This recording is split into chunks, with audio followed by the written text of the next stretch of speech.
Congratulations on this. And I thought you did such a great job, Lea. And, first big feature film, Garry Marshall Ensemble, a little daunting? Yes, but also incredibly perfect for being a first film to get to, have the comfort of a great cast and such a great director. It really was the most perfect film to be my first film.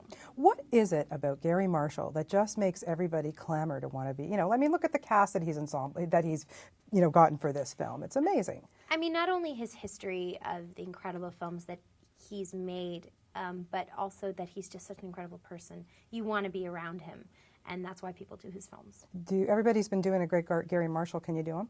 I did. I was telling you when we were in the elevator and I would be sitting talking to Ashton in the scenes and I'd be like this, he'd come over to be like, "You look homeless. Sit up. I want you to look like a lady. You gotta look beautiful." He came in just now. He was like, "And you see, I made you look great."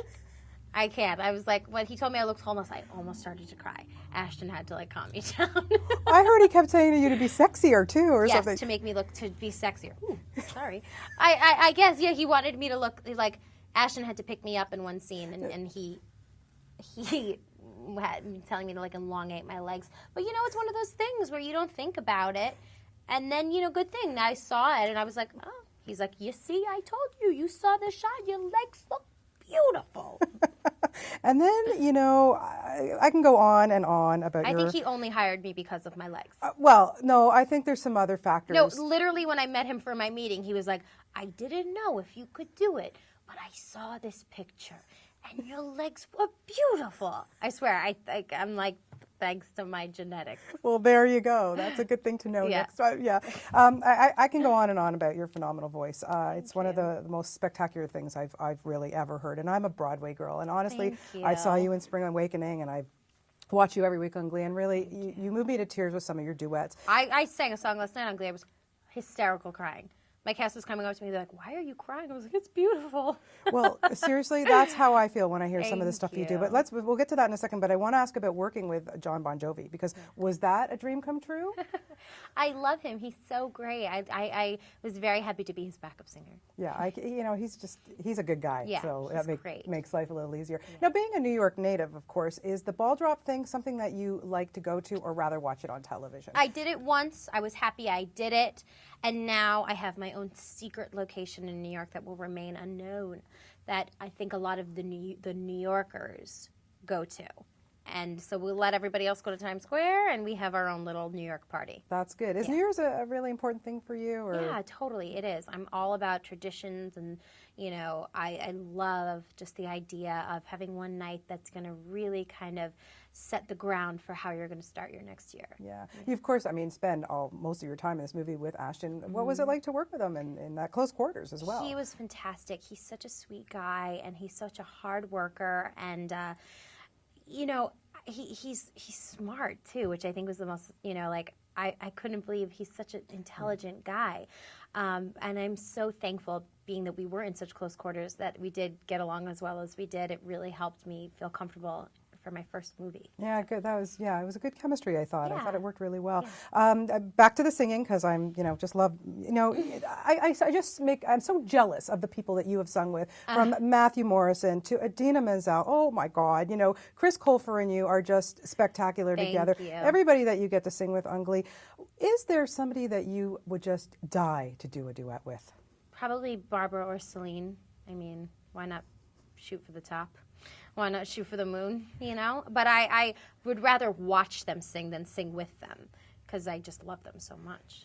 It's got to be, I follow you on Twitter, whatever, and I know that Barbara had tweeted you or whatever, and that must have just been for you, hello? Yeah, well, when I met her for the first time was unbelievable. The minute I met her, we talked, she walked away, and I keeled over into my boyfriend's arms and started hysterical crying. It was the greatest moment of my life. And then I called Ryan Murphy, and I was like, "I met her. I met Barbara."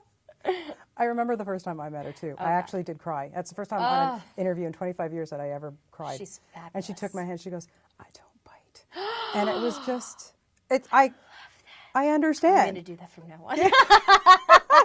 Yeah, of course, there's just so many Glee fans out there. But I'm wondering, is there a show that you watch on TV that you cannot do without? Oh my God, I'm a huge TV addict. Let's start with American Horror Story. I mean, Ryan Murphy called me this morning. He was like, what's up? What are you doing? I was like, I can't talk to you right now. I'm watching American Horror. He's like, what? Turn it off. I was like, stop it. And he's like, well, wait till you see what happens. I'm like, don't tell me. I'm obsessed with that show. Everything on Bravo, all the Housewives, Top Chef, Work of Art, all that. Love it. I love The New Girl on Fox. I love it. Zoe's amazing. I agree. I'll always be a Grey's Anatomy fan, and I'm a huge Dexter fan. Dexter has Those are been so...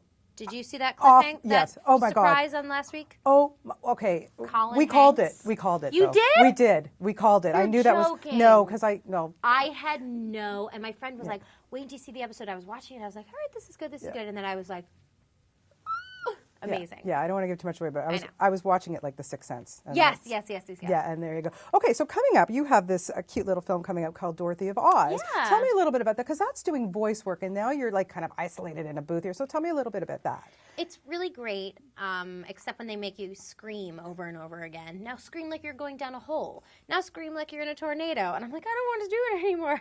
But it's so fun to get to say like Annie M and Toto and all that stuff was so fun. Great people are in that as well. And I really, really, really enjoyed it. Doing voiceover work is so much fun for me. Yeah, do you prefer that? I mean, you're working on your own, so you don't really get to feed off anybody. There really is something I like about all the different things that I've gotten to do, whether it's the live Glee tour or shooting Glee or doing a movie or doing an animated film. There's really something about each one that I enjoy, which is why I'm going to try to dabble in as much different things as I can. As you should. It's got to be so heartwarming for you to have these kids and all these fans come up to you and just tell you how much they love you and the show. What's that like for you? That's the greatest thing about what I do. I'm on a 1-hour comedy on Fox that I think is incredibly entertaining with the music and incredibly hilarious. But at the end of the day, I know that we're doing something really important for our generation and for kids, especially in high school. So to get to be funny but also be doing something that's important is the greatest blessing. Yeah, and lastly, I can't leave without talking about our Canadian, Corey Monteith, of course. I love Corey. You know, I love the way that the relationship has developed over the last few years. Just tell me quickly just about working with him. It's so funny. Corey and I had such a great talk yesterday. We did a probably, I think, the most monumental Finn and Rachel scene yet. We have some big stuff coming up on the show, so if you are a Finchel fan, get excited. And I had to sit on a stool and sing a song just looking right at him and looking him in the eyes. And I was like, you know, it takes a lot. It's very vulnerable. So I feel so lucky to get to work with, he's one of my best friends. I just think that this whole process of Glee and everything wouldn't have been the same if I didn't get to work with Corey.